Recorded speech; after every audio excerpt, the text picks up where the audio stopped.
All right, so I am going to finish up the session here. We're going to change gears a little bit. So we've talked about thickened GBMs, thin GBMs, abnormal GBMs. For the last talk, I really didn't know what else I could talk about. And I thought, well, why don't I talk about things that land on the GBMs? So what I'm going to be talking about today is membranous mimickers, or things that have membranous appearance either by light microscopy or immunofluorescence, but really have diagnostic features on electron microscopy. So I'm going to be changing gears completely and doing something that I don't ever do, and it's against everything that I've ever learned, but I'm not going to be showing you any clinical history. I'm not going to be showing you any pathogenic mechanisms. What I am is basically just going to be a human atlas. I'm going to take the time. I have like 100 slides. They're beautiful pictures. I'm just going to go through the slides. So for those of you who haven't seen these entities before, just so you can get an idea of what they look like, I've included multiple examples of different conditions, just so you can get the spectrum of EM findings. And that's it. And then if you will allow me a little bit, I have an interesting case of potential podocyte enfolding glomerulopathy that I'm going to show at the end because I'd like to get your insight on it. Okay, so we'll start. I have no disclosures. This is from the last UltraPath in Sydney. We took a day and we went on a tour because I really wanted to see a wombat. I wanted to hug it, but they said we couldn't touch it. They are a lot bigger than I thought they were. So this is from the last UltraPath. So the next UltraPath meeting, I will show pictures from this UltraPath meeting, which is basically pictures of me eating oysters everywhere. So I'm just going to talk very briefly about membranous, and I'm going to blow through these slides because I really want to get to the pictures, but I have to talk a little bit about pathogenesis so you can understand what the different ultrastructural features are. So we now know that membranous is actually an autoimmune disease. These immune complex deposits land in the subepithelial part of the GBM. The antigens can either be endogenous, so derived from existing podocyte antigens, or they can be exogenous, or they can be preformed in circulation, the antigen antibody complexes. However they are formed, they cross the glomerular basement membranes and they land in the subepithelial area just between the GBM and the podocytes. So what happens with this is that you get complement activation, inflammation, and that's what incites the glomerular injury and the very characteristic features that we see in a typical membranous nephropathy. By immunofluorescence, we will see beautiful granular or confluent granular, depending on the stage of the disease, IgG deposits along the GBMs. I cannot tell you by looking at this whether they are subepithelial or subendothelial. That is a mistake that rookie pathologists make all the time. I can't tell you the cases of lupus where I said, oh, it's a membranous lupus nephritis for sure. And then I do the EM and every single one of those deposits is subendothelial, not subepithelial at all. So I'm very careful to sort of bide my diagnoses. I'll just say there's GBM deposits of IgG. In typical membranous, you'll often see C3, although it's usually not as strong as IgG, and kappa and lambda usually polytypic. The light microscopic features are really beautiful. So you'll see these subepithelial spikes that project from the GBMs. And what those spikes are basically GBM projections that are interspersed between the subepithelial deposits. So it's spike deposit, spike deposit, spike deposit, which is why you get these eyelash formations on the external surface. So this is a classic primary idiopathic membranous. By electron microscopy, you can see the electron dense deposits here. They incite this response in the GBM. So GBMs don't like these deposits being there, and their first instinct is to sort of wall it off. So they send up these projections in between. Eventually, they'll roof over, and then the deposits will resorb, and that'll give you the different stages of membranous nephropathy as the diseases heal and the deposits resorb. So you can see these would be considered stage 2 deposits because they're separated by spikes, and then as they go resorption, you move to stage 3 and stage 4. I'm not going to go over this. This is just to show you that there are different stages. This is very early membranous, where they're so early that they're just not even forming superficial indentations on the external surface. Those spikes haven't formed. But when those spikes begin to form, that's a really nice stage 2 disease. And then as those deposits become roofed over by the GBM, that's stage 3, and then undergoing resorption, stage 3, complete resorption, where there's lucencies now, like down here, stage 4. Actually, in reports, I don't really tend to pay much attention or report this stage of disease. Where I do pay a lot of attention and I actually make the effort to report it is in stage 1, where it's very early, and in stage 4, where the deposits are no longer there, because I think that has some implications for whether or not the clinician is going to treat a stage 4 membranous, where all the deposits are completely resorbed and there's no active disease going on. So there are some differences between what we consider primary, used to call primary and secondary membranous. Primary, we now know, is antigen driven, and we're moving away from the whole primary secondary etiology. But primary now, there's different antigens that are associated with the disease process. Secondary, there's obviously some sort of underlying disease, be it infection, malignancy, autoimmune disease, drugs. Light microscopically, typically in a primary, you won't see any glomerular hypercellularity, whereas in a secondary etiology, you can see some hypercellularity, even in the mesangial areas or the endocapillary hypercellularity or crescents. Immunofluorescence, there may be some difference too. IgG and C3 typically in these antigen primary. In secondary membranous, all bets are off. You can get a mixture of different deposits, particularly like in lupus nephritis, where you'll get that full house deposition. And the deposits in secondary can actually be extraglomerular, whereas in primary, it's typically just in the glomeruli. In some secondary causes, you can get deposits elsewhere in the tubular interstitium away from the glomeruli. So for this audience, there are also some ultrastructural differences that I was taught and we're all taught that can help distinguish between primary and secondary. So we'll talk about the distribution of the deposits in the GBM. So in primary idiopathic, it's globally distributed, meaning it involves all the GBMs diffusely and uniformly, whereas in secondary membranous, they tend to be more segmental, so a little bit here, a little bit here. In primary, they say that the deposits are primarily subepithelial only, whereas in secondary membranous, you can have deposits at other locations, so subepithelial, subendothelial, mesangial, extraglomerular. Sometimes the shape of the deposits, and this is somewhat controversial, can help you distinguish or give you clues as to whether it's primary or secondary. In primary or antigen-driven, they're like that beautiful picture that I showed you before, where once they're incorporated, they tend to be kind of flattened on the top. In secondary membranous, they say that you can get more hump-like deposits or that lumpy, bumpy appearance where they're not like uniformly flat on top. You can see organized substructure in some secondary membranous. And then other features that help you distinguish a secondary would be things like tubular reticular inclusions that you can see in lupus nephritis. So example of a secondary membranous, I think this was actually a lupus case where you can see the beautiful spikes, but you also begin to see mesangial hypercellularity, which you really shouldn't see in a normal primary or antigen-driven membranous. Immunofluorescence is not just IgG and C3, but you can get a full house pattern like this lupus case. The deposits are in the glomeruli, but also outside of the glomeruli in Bowman's capsule and tubular-based membranes. So that can be a clue by looking at the IF, whether you're dealing with a primary or secondary etiology. And then in lupus nephritis, sometimes if you're lucky, you can get this really unique pattern of staining. The IgG is staining the nuclei of the patient's own tissue. So this is something that we call tissue ANA. It's the equivalent of what you would get if you send serologies from your patient to a lab. Only in a lab, they'll dump it on top of a Crithidia organism, which has a gigantic nucleus, and it'll just fluoresce. So basically, this patient has performed her own ANA on her own tissue. So this is a clue that you might be dealing with an underlying autoimmune etiology. And then the deposits in secondary, or this is a lupus case, for instance, we'll have what we call 3-location deposits. So the deposits are no longer just in the subepithelial area, but you can also see them in the subendothelial area and also in the mesangial areas as well. And the deposits are kind of lumpy and bumpy here. They look a little bit different than the case that I showed you in the example of the primary membranous. Here's another case where the deposits actually do kind of look hump-shaped. Nobody has ever been able to explain to me, well, actually, I'll get to that a little later, but you see subepithelial deposits and subendothelial deposits as well. And then TRIs, tubular reticular inclusions that you can see in the endothelial cells, not just in the glomeruli, but also in the peritubular capillaries. This is sometimes a clue that you're dealing with a secondary etiology, such as lupus or some sort of other underlying autoimmune disease. Okay, so that is the broad background of membranous, primary and secondary. So now we're just going to move to some of the diseases that I picked out that have a membranous pattern of injury, either by light microscopy or immunofluorescence. So the first category are membranous mimickers that actually have immune complex deposits.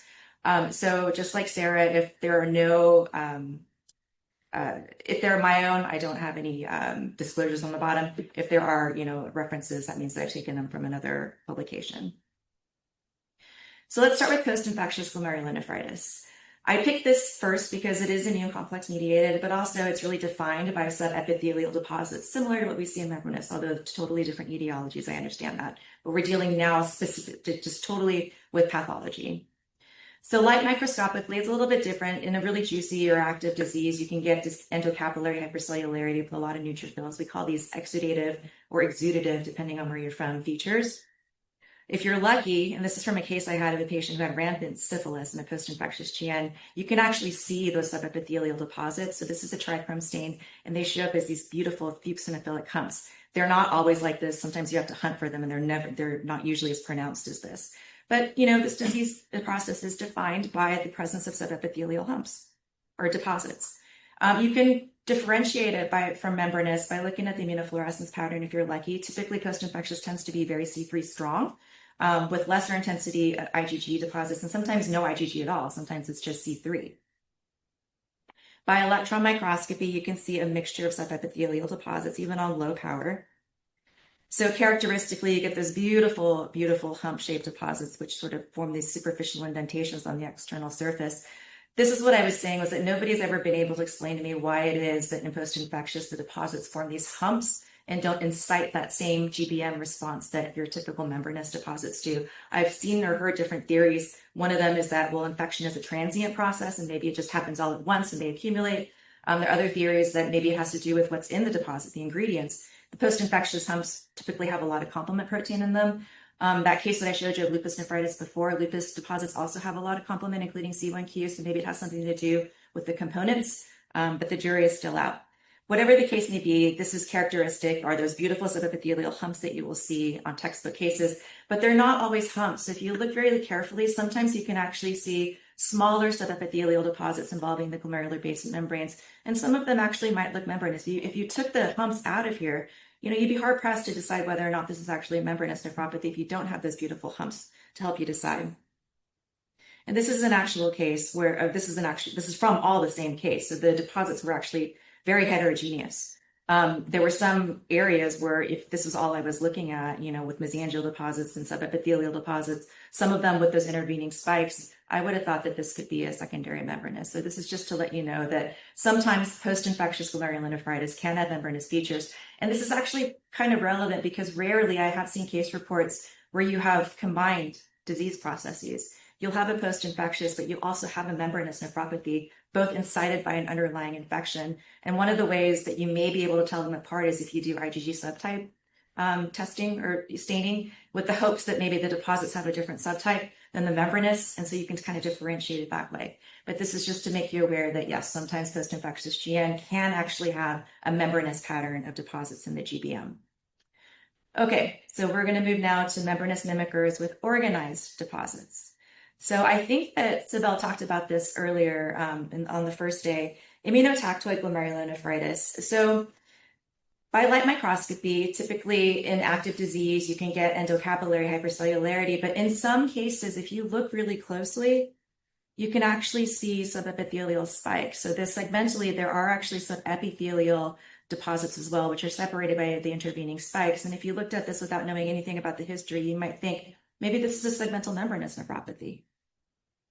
The immunofluorescence in this particular case showed that there was a lambda light chain restriction and actually was IgG restricted as well. So this is an IgG1 kappa restricted disease process, which is unusual, would be very unusual for a membranous.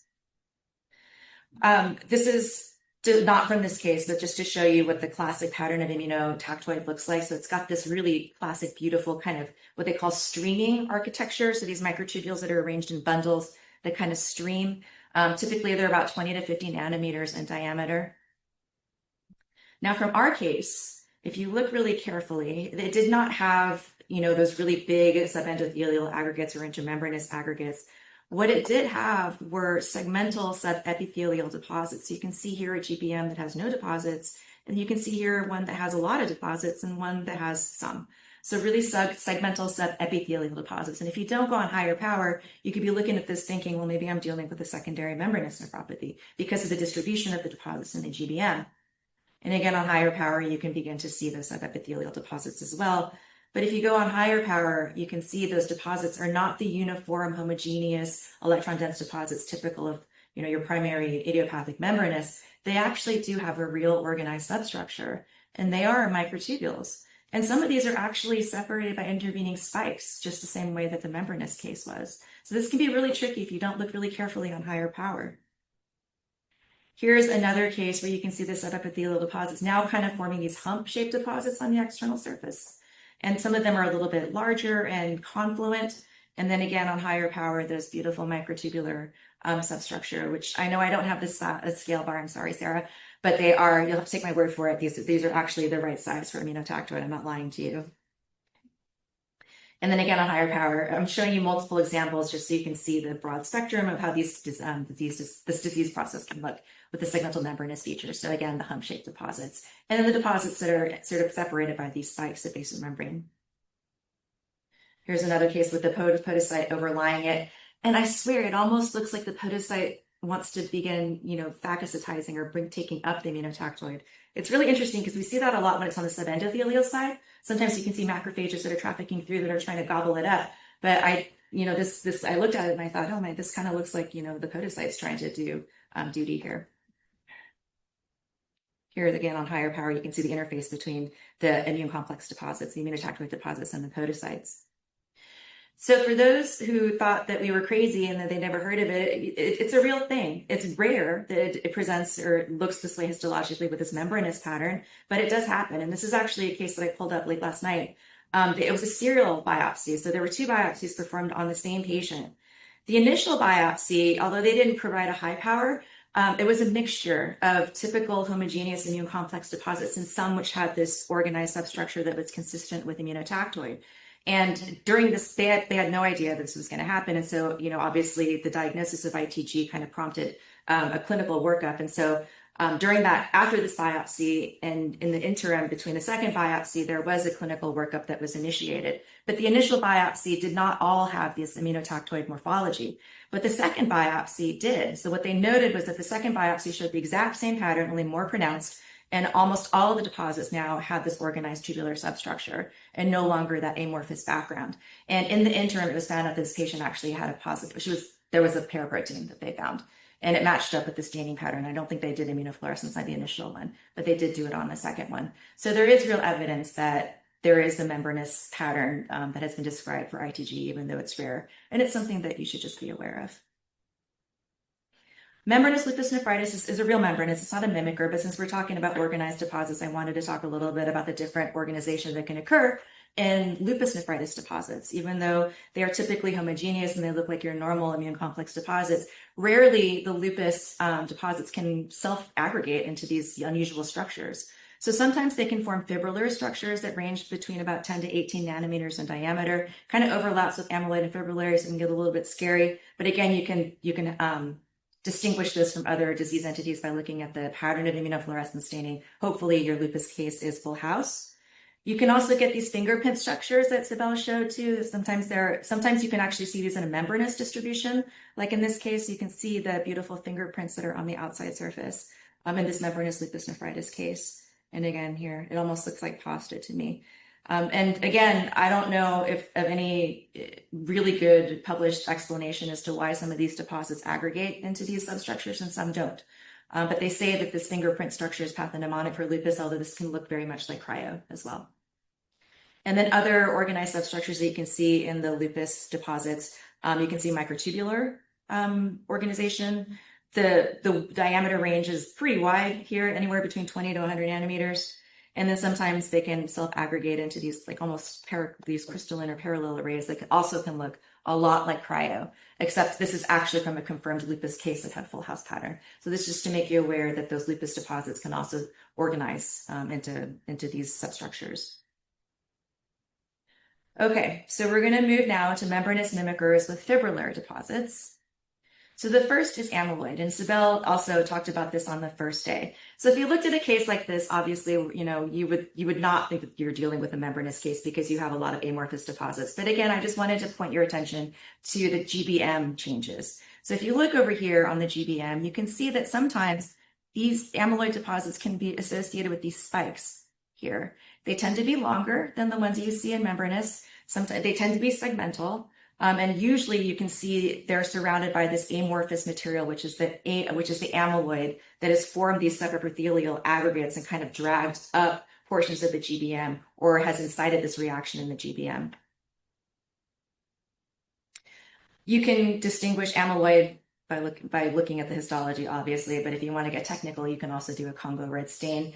On a great day, they are salmon orange and they'll give this beautiful apple green birefringence, but there's a lot of variability even within the same lab on the same day on the same tissue. So that's just something to keep in mind.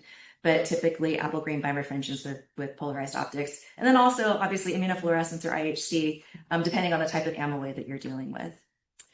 Here's a case of, actually this is the case that I signed out, of amyloid that had these very, very early subepithelial aggregates here. So you can see that they're forming these subepithelial I don't want to call them spikes because they're not really GBM spikes, but they're subepithelial fibrillar aggregates that if you looked on low power, it might kind of look like GBM spikes and might trick you into think that you're dealing with a membranous nephropathy. But if you go on higher power, you can see that those, not deposits, but those projections from on the external surface are actually formed of randomly branching fibrils, which measure approximately 10 nanometers in diameter. Here's another case now where the amyloid has more extensive GBM infiltration. You can't even see the underlying GBM architecture at all. And the fibrillar deposits have sort of protruded up through the GBM and then form these fibrillar aggregates. Sometimes it can be quite segmental. So you can see there's a GBM here that's relatively less affected, but here you can see a GBM that's completely obliterated. And interestingly, these are the patients that present with proteinuria. So oftentimes the clinician, I'll call the clinician and say, hey, you had amyloid. And they'll say, no, I don't believe you because the patient's not proteinuric. Well, it's because it depends on where the amyloid is in the kidney biopsy. There are some amyloid forms that are more predisposed to occur in the tubular interstitium. And those are the patients that present with slowly progressive renal failure. But those patients who have really significant GBM infiltration like this, you can imagine that your GBMs are not doing the job that they're supposed to be doing, and you're really impairing that filtration barrier, and you're going to have protein leakage. So these are the patients that present with proteinuria. And for that reason, I actually often will report how much GBM infiltration and destruction there is by the amyloid. Here's another case now where the fibrils again protrude up through the surface. It can actually incite a lot of podocyte injury. Oftentimes in these areas, the podocytes you'll see will be just completely effaced. Whereas if you look away from these areas where the GBMs are intact, the podocyte processes are intact. So there is some podocyte injury that can occur with these subepithelial protrusions. Here's another case, again, now showing you more pronounced subepithelial spikes of base membrane material. I know that it's been called coxcomb, like the chicken, but when I was at Columbia, they often call it Bart Simpson time because it looks like Bart Simpson's hair, so that's just stuck with me. So I call it Bart Simpson time. I'll switch it. I think you may like copyright or something. But again, this is that particular case where you can see now those like segmental, really prominent subepithelial aggregates. Sometimes they form like little spike-like projections, and sometimes they're clouds. They've just completely eroded through the GBM and just floating around in space. And here you can see where the podocytes here are completely detached from these areas, whereas here elsewhere they are actually intact. So the degree of proteinuria also seems to match up with the degree of GBM infiltration as well, at least in my experience. I don't know if anybody's ever reported that. Here again, a Bart Simpson's hair. And then on higher power, if you look at it and you measure it, they measure the appropriate length, about 10 nanometers. Other cases, again, are like more beautiful. They form these tapered aggregates. And then here's another case now showing you those beautiful subepithelial aggregates. And then here this is a very low mag. You can see now those spikes that are protruding out up through the basement membrane and up into the podocytes. And then here, these really would look like spikes, I think, if you weren't really, not for us, but for other people, if we weren't paying attention, they do have like a more discrete bundled appearance. And then here's just another, just to give you an idea of what these can look like. So it's true that amyloid tends to protrude more up through the GBM, like Savelle was saying. There are other entities that seem to infiltrate more diffusely into the GBM, and then immunotactoid, which is very rare, but when it does occur, tends to be more discrete across the lamina densa. So the immunotactoid membranous pattern will tend to form discrete subepithelial deposits rather than infiltrating into the GBM, whereas amyloid will just kind of erode up through the GBM and protrude up into the subepithelial space. That is different from fibrillary glomerulonephritis. Another deposit with an organized fibrillar substructure. Again, sometimes you can distinguish this from other entities by looking at the immunofluorescence pattern. Similar to membranous, you can get strong staining for IgG and C3, but unlike membranous, which tends to be discrete and granular, the deposits of fibrillary GN are often described as smudgy or amorphous. They don't have like really distinct staining patterns, and you can see here that the deposits are quite smudgy and amorphous, and they can involve the mesangial areas and the glomerular basement membranes. We now know that we have an antigen or antibody that we can stain for fibrillary glomerulonephritis, which is DNAJB9. We do this routinely in our lab. It works beautifully, better on the frozen tissue than the paraffin embedded. I'm not sure if that is your experience as well, But in some of these cases, like the case I'm going to show you, it actually almost has like a punctate appearance along the glomerular basement membrane. So like just looking at the pattern of staining, you can kind of think, oh, well, this is a case that's going to have more GBM involvement. So here is the light microscopy of a fibrillary GN case. And again, there is, mesangial amorphous deposits, but I'm going to point your attention again to the GBM so you can see how this affects the GBMs and forms that kind of membranous pattern of injury. Here you can see that there are some subepithelial spikes here. And then over here you have some irregularities. I wouldn't necessarily say they're spikes, but you do have some fraying of the GBM in a subepithelial distribution. Unlike amyloid, which again kind of protrudes up at right angles through the GBM, fibrillary has a higher propensity to sort of infiltrate diffusely into, like that. It's almost like I should have like a music. It does this into the GBMs. So you can see here now the electron dense deposits, which we haven't looked on higher power, so I can't tell you that they're fibrils, but you can see how it's more diffusely infiltrating into the GBM rather than forming those really prominent fibrillar spikes that you see in amyloid. And then here on higher power, again, you can see the diffuse infiltration. Sometimes it forms like little discrete aggregates, and other times it's involving the entire thickness of the GBM. Here is a case where the deposits or the fibrillar aggregates have protruded up through the GBM and formed this little subepithelial aggregate here. Here are mesangial fibrillar aggregates. And then over here, you can see, although it is diffusely involving the GBM in this particular area, it really is more prominent in a subepithelial distribution. So this is kind of like a membranous pattern of injury, even though this is not membranous nephropathy. Here's another case that's a little bit different. So in this case, the fibrillar aggregates are actually forming these nicer kind of discrete subepithelial aggregates. And in fact, I remember looking at this case thinking this was going to be amyloid because of the way that the fibrils were sort of distributed here. And you can even see that they're forming what almost look like, tapered or spike-like projections. But in fact, this was a fibrillar case. And then here again, you can see this electron dense material and then these subepithelial fibrillar aggregates here. What I wanted to point out, actually, here. And then here, similar to those membranous deposits that like a stage 3 membranous where they get roofed over and they begin to resorb a little bit, I kind of wondered if that was what was going on over here because you can see that the fibrillar aggregates have sort of been roofed over by the glomerular basement membranes. And over here, there seems to be a lucency around it. So I kind of wondered if this is an area where is the GBM starting to resorb this fibrillary GN. Measurements for Sarah, appropriate for fibrillary, just so you know that I'm not lying. What I wanted to point out, but there are some cases where these fibrillar aggregates are admixed with the background of what I would call kind of smudgy deposits that look like C3. And this can be tough because in some cases, I wondered, well, are we dealing with two different etiologies, like a C3 dominant lesion plus a fibrillary GN? But in a lot of cases, it almost looks to me like the fibrils are arising from these areas. They're beginning to form in these smudgy areas. So I just wanted to make you aware that they're not always these discrete, beautiful textbook fibrillar aggregates. Sometimes they're in a background of more smudgy amorphous deposits. And here you can see that again. So here you have the smudgy amorphous deposition, but then you also have admixed fibrils as well. And then here on higher power, you can see this smudgy deposit with the fibrils, which I don't know if this is a separate disease process or if it's all part of the same process. What I will say is that now that we know, we have a stain for DNA JB9, which is actually a protein that helps protein folding, right? So, and that is a hallmark of this disease, fibrillary GN. So I kind of wonder, is DNA JB9 doing its job in these areas and helping the fibrils form, from a background of more amorphous, a mixture of C3 or an immunoglobulin.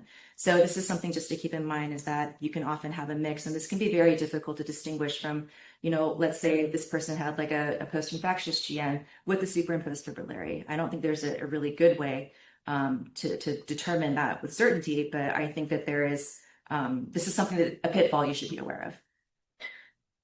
And then here is what I think is actually a hump-like deposit in a notch area. And then more, not fibrillar deposits here, and then fibrils here, some of which are admixed with the amorphous background, smudgy deposits, and some even early, I think, are early fibrils in these areas. Can be superimposed. Could it be the birth of fibrillary? I don't know. Okay, Now I'm going to move to membranous mimickers or others.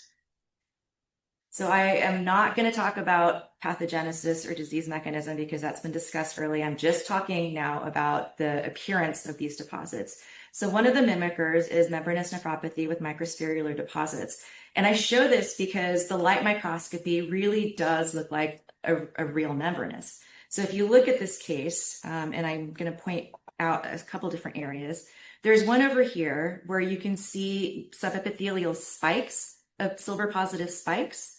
And then there are other areas where the GBMs are kind of cut tangentially or obliquely or on fossa, however you want to say it. And then you see numerous intramembranous lucencies. And we equate this sometimes with really early membranous or late stage membranous. Over here, you can see an area where the GBM looks like it's a little bit more frayed and there's subepithelial disruption and even some spike formation here, and maybe even over here. So looking at this, I have no cause to not believe that this is going to be a typical membranous nephropathy, except that the immunofluorescence was negative in this case. You do the electron microscopy and you see a lot of subepithelial deposits of some sort. You see overlying podocyte effacement and reaction with condensation of the actin cytoskeleton. So they are effaced over these areas. You can see that they have, whatever deposits these are, have been roofed over by a glomerular basement membrane. And there are some areas of peri-deposit lucencies. So whatever this is, I thought, well, is it in a stage of resorption? Because it looks like it's clearing and it's been roofed over. But then on higher power, you look closely and you can see what we call these microspherular deposits, which we've seen a lot during this meeting. Some of them are hollow and some of them, like over here, and some of them characteristically have that targetoid central electron dense pore or deposit. In our hands, when we measure them, there is some degree of variability in the diameter, but roughly about 60 to 70 nanometers seems to be the sweet spot for the cases that we've seen anyway. And in some cases, they are not actually roofed over, but they are just kind of laying there in a subepithelial distribution right underneath the podocyte. In this particular case, this patient also had a TRI. So I wondered, could there be some sort of autoimmune etiology going on here? Here is another case of microspherular deposits. And again, by light microscopy, you can see over here that there are subepithelial spikes and spikes. And then over here, there are some more spikes, and then there might be some lucencies here where the GBMs have kind of turned on their edge. You can see over here actually where the GBM looks like it's kind of folded down like a lip. And then you can see the lucencies that I'm talking about. So it really depends on the plane of section of the GBMs. In this particular case, again, we have a membranous pattern. So we have deposits along the subepithelial aspect. These particular deposits are quite discrete, and they are separated by intervening spikes of basement membrane material, similar to what you would see like in a typical membranous, only the texture of the deposits is different, right? So rather than the typical homogeneous electron dense deposits of membranous, these again have that microspherular substructure, some of which are hollow and some of which you can even tell at this magnification have that really electron dense hollow core. And again, when we measure them, 60 to 70 nanometers is about the sweet spot. This particular deposit looks like it's being roofed over by a glomerular basement membrane, whereas other deposits have not, and they almost look like a stage 2 disease. This is from a publication. So we are, with Cedars is one of the places where we did one of the microspherular case studies, and Grace Chung, when she was at her previous institution at Rochester, actually wrote the other case series. So this is just to show you that there are different appearances and distributions of these microspherular deposits. Some of them are quite discrete and hump-shaped, as you can see here. Some of them appear to be more incorporated within the glomerular basement membranes and not quite as discrete. But uniformly speaking, the diameter is pretty consistent, at least in our hands and in our measurements. So if you will allow me a little bit of discretion, I'm not going to show podocyte infolding glomerulopathy because we've done that. We've seen multiple cases, but I did talk about this interesting case that I got, and I wanted to show it here because I wanted to get your input on it. So if you'll allow me, I'm going to show this case. This was a 21-year-old female who had a history of long-standing microscopic hematuria and non-nephrotic range. That's supposed to be proteinuria. Long-standing microscopic hematuria and non-nephrotic range proteinuria. So young female, microscopic hematuria, proteinuria, she's in the right age distribution. I thought maybe this is going to be like a thin basement membrane nephropathy case or something else, autoimmune IgA. So by light microscopy, this is what the GBMs show. And the GBMs single contoured, with really no abnormalities in contour. But when you look on higher power, you begin to see, you can pick out there are areas where the GBMs are cut a little bit tangentially. There are these intramembranous lucencies or these holes. You can see them here. Although I don't really see spikes, I did see evidence of what I thought might be immune complex deposition in the kidney. And like I said, when we don't see a lot of spikes and we see these intramembranous lucencies, my first thought is, oh, this is either like a really super early membranous or a really super late membranous. The immunofluorescence was kind of annoying. So it is slightly positive. So if you look over here in those areas, again, where the GBMs are kind of cut tangentially, you can see that there are these tiny, tiny pinpoint IgG deposits. They're weak. They're not super strong. It was like 1+ in the way that I graded it. I did not see any IgG in the podocyte cytoplasm, so I really did believe that this is actually in the GBMs. I don't think that we're dealing with like a nephrin type podocytopathy here. So I thought, okay, well, they're really weak. Again, maybe this is either a very, very early membranous or a very late stage membranous, because you can get weak staining early in disease and weak staining late in disease when all the deposits have been resorbed. So again, on higher power, I think those deposits are correlating to these holes that I was seeing by light microscopy. So we moved to electron microscopy. Interestingly, and again, I'm sorry I don't have the scale bars, but there were areas where the GBMs looked really weird. First of all, they were thin. So the average thickness was less than 200. We're talking maybe like in the range of 180 nanometers. So they were diffusely thin. And not only that, there were real ultrastructural textural abnormalities. It looks like they're scalloping. It looks like they're subepithelial scalloping. It looks like there's actual layering. And then you look a little bit closer, and I think there are actually immune complex deposits here and here. This might be one that is undergoing resorption. There's a teeny, teeny, tiny deposit here and a teeny, tiny deposit here. So that kind of matches up with maybe a very, very early membranous. And I didn't really pay much attention to the podocytes here because I was paying a lot of attention to whether or not I could pick out these really tiny deposits because I didn't want to miss a primary or very early membranous. But the more I looked, the more I realized that these podocytes were doing something really weird. So they were really actually indenting down into the glomerular basement membranes. Now, most of these invaginations, to me, seem to be associated with these immune complex deposits. So I thought, that's weird. Maybe this is like a really exaggerated podocyte response to these tiny deposits, because it seems to me that the podocytes are overreacting to a very, very rather tiny, minute electron dense deposit. So these are all thoughts that I was going through my mind. This superimposed on a background of GBMs that already looked abnormal to begin with. Here again, now you can see that the podocytes have invaginated into the underlying glomerular basement membranes. Now are becoming entrapped within the glomerular basement membranes. And even almost like going through. So here's a podocyte here. It's almost transmural. I don't know. I think this might actually be podocyte cytoplasm. I can't tell if this is podocyte cytoplasm or endothelial cytoplasm. Are the endothelial cells also invaginating up and enfolding as the podocytes are going down? Or has the podocyte gone completely through the glomerular basement membrane? I don't know. And again, here's the podocyte on the outside. This is definitely an endothelial cell, fenestration, so I think this is also an endothelial cell. It almost looks like it's kind of doing like a bidirectional invasion of the glomerular basement membrane with evidence of real, I think, immune complex deposits and then podocyte entrapment. And then here, areas where the podocyte cytoplasm is actually completely entrapped. So in the meantime, as I was scratching my head, I got additional clinical information. So the genetic testing, which had been initiated before, finally came back. So this patient actually does have a heterozygous collagen mutation, collagen 4 mutation. It was listed as a variant of unknown significance, but I would argue that some of the GBMs actually look abnormal, so maybe it actually is of real significance. This patient also, it turns out, recently developed hair loss, joint pain, anemia, edema. I mean, it wasn't a malar rash, but these are all kind of non-specific symptoms that, kind of made me wonder, does this patient have an autoimmune disease that hasn't been diagnosed yet? And then when they went back, the family history was actually notable for a father and multiple paternal relatives with SLE, although none of them, as far as they knew, had any history of proteinuria hematuria like this particular patient did. So I'm going to leave that for a second and move back to it because I just wanted to get to the last differential diagnosis for membranous mimicker, and that is a podocytopathy. And this is the case that I saw really early on as a consult.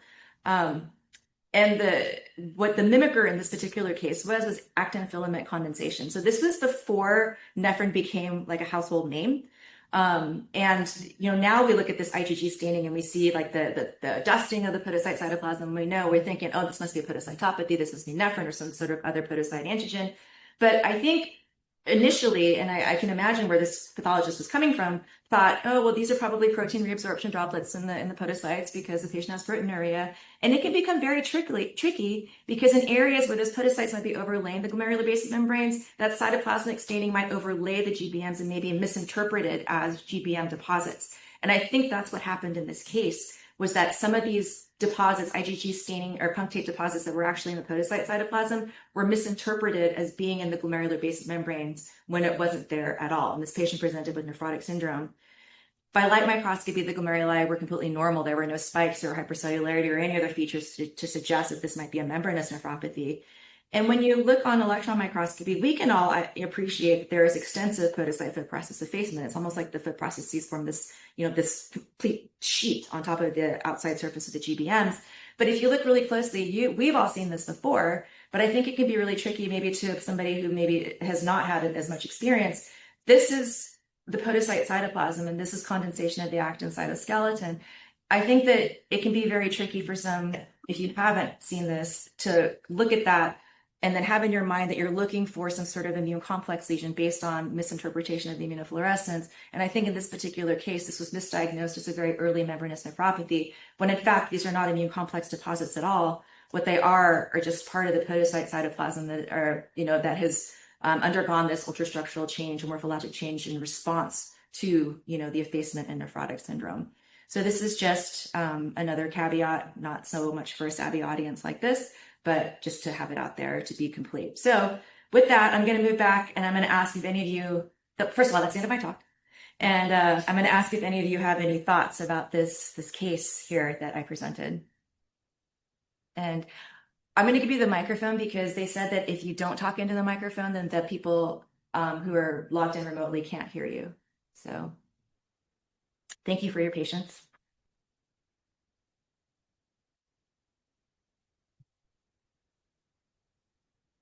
She's right there. Oh. What was the IF? Super, super, super weak for IgG and not C1q and maybe a little tiny bit for kappa and lambda. And no TRIs. No, I looked, Yeah. no TRIs. So as we all know, membranous can be the first manifestation of lupus. It can precede clinical and even serologic lupus by 10 years. So I would put 50 cents on this patient having super early membranous lupus nephritis. And as we all know, podocyte infolding is the most association when there is an underlying lesion of lupus. So I would put 50 cents on this woman having very early membranous lupus with some podocyte infolding for whatever reason, and maybe with a concomitant, collagen 4 GBM disorder. Yeah. If that one disease, you might as well have to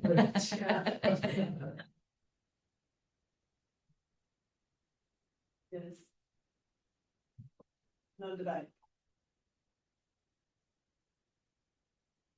So I have a general question for GBM for all three of you all, because we collaborate in our school with individuals that do pig transplants. Ooh. And yesterday we had they sent me some EMs, and there's this unique anatomical shape from doing 2 different types of treatments with liver transplants. So they do small clinical trials in pigs.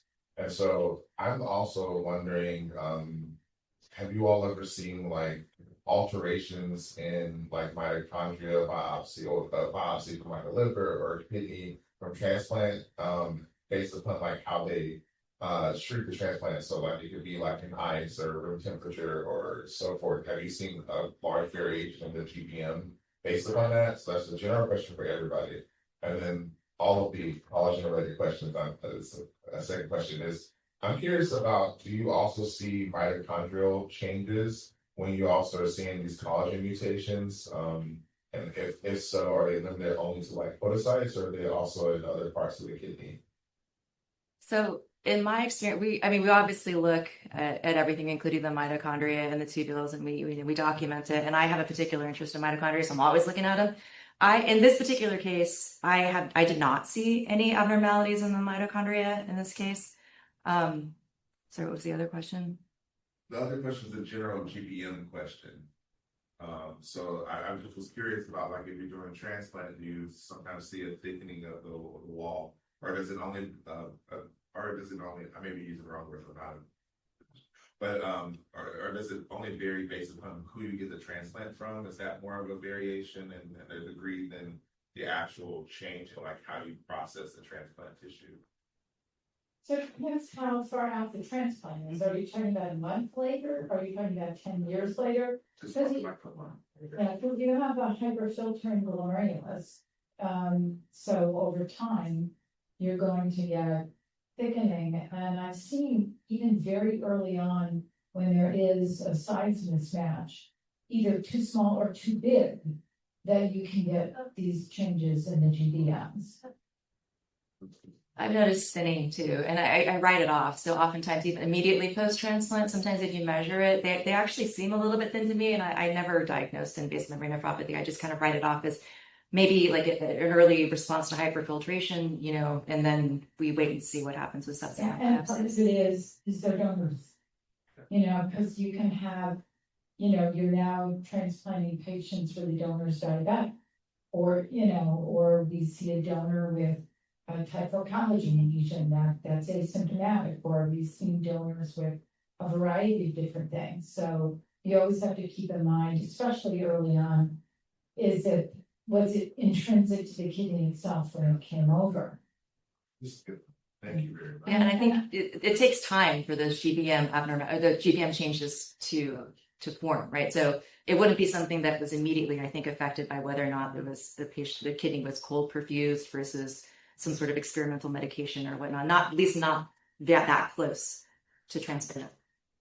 I wanted to make one comment related to the Alport syndrome or type 4 collagen lesions, where you did a really nice, Dr. Chung did a really nice differential. Now, one other thing is when you have early FSGS formation and you have detachment and then halo formation or multi-layering of new GBM by the detached podocyte. And there was actually a paper published probably 25 or 30 years ago, and it was allegedly describing recurrent Alport syndrome. Well, if your donor kidney doesn't have a type 4 collagen lesion, it's not going to have Alport, right? That's intrinsic. And if you looked at the pictures, they were misinterpreting detachment of the podocyte with, deposition of new GBM forming what we call halo, or this multi-layering, as recurrent Alport, and whoever reviewed the paper didn't understand what they were looking at. So that's just another thing to bear in mind, because I always remember that paper. I think it's gotten to the point where for pediatric biopsies, I don't even diagnose invasive membrane nephropathy anymore in pediatric patients, because we now know that there's so many different diseases and mutations that can present with thin GBMs. Like that case, that Neil Patella case, it was diagnosed appropriately, I think, as thin GBM nephropathy, because that's what it looked like, and there was no other reason to think that it was anything other than that, because it was a young patient who had hematuria and proteinuria. So these days, I think that most of these patients end up getting genetic testing even at the same time as the biopsy is done. Yeah. I think we have a question online. You want me to look at? Oh, can I do this? Yeah. Ms. Gray, you have a question? I think we can hear you in the room. Hi, can you hear me okay? Yes. Great. Hi, Kath Gray here. I'm from New Zealand, and I just have a question about the microspherular deposits. You often see them either in conjunction with active deposit, subepi deposit, but sometimes see it on its own, and especially where the immunofluorescence is negative. Is it a possible degradation of actual subepi deposit, or is it its own entity? Because it seems to be almost classified slightly differently. That is the $1,000,000 question. And the answer is yes to both of them. I think there's a lot of evidence that maybe these might actually just be a normal degradation product of immune complex deposits, but there also is evidence that they might represent an actual unique disease process. And I just don't think we know enough about them. One of the things that we'd love to do is mass spec on some of these cases to see if we can identify what's actually in these microspherular deposits. And there is overlap with podocyte unfolding glomerulopathy as well. So I think the jury is still out on that question. But yes, the observation that we often see these microspherular deposits with active deposits and in completely no active deposits is a valid one. We see it all the time as well. Thank you. Mass spec. Mass spec, Mayo. No. Hi, Mayo. No, you were measuring. You were measuring these microspherules.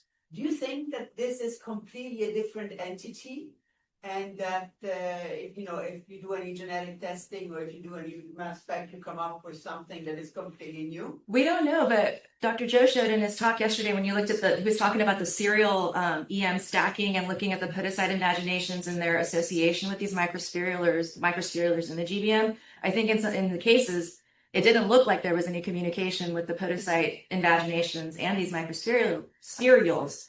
So I think that, in some cases, maybe they may actually be something completely different from the podocyte unfolding. There's no way to know. Any questions? Great, that was wonderful. All right, thank you.